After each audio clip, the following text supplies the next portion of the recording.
Der kan være mange grunde til, at din vægt den stiger. En af grundene kan være ubalance i forhold til det, du spiser og hvad din krop har brug for. Selv små ændringer i din livsstil kan være med til at skabe balance eller ubalance mellem mad og krop.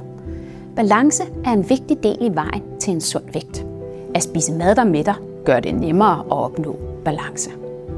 Hvis du gerne vil spise mad, der mætter, er det en god idé at spise madvarer med et højt indhold af proteiner og mange kostfibre. Proteinerne dem får du eksempelvis i magert kød, fisk, bælgfrugter og æg, og kostfibrene finder du blandt andet i det grove brød og i grøntsagerne. Et godt tip til at få balance i din mad er at anrette dine portioner, så halvdelen af maden på din tallerken består af grøntsager. Den anden halvdel kan du dele op i 2, så der er en kvart med proteinholdige fødevarer. Den sidste kvarte kan med fordel være kartofler, grove typer af ris, pasta eller brød.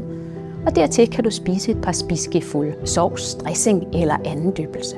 At kombinere dine måltider på denne her måde hjælper dig med at spise mad, der mætter, og gør det nemmere at opnå balance mellem det, du spiser og det, din krop har brug for.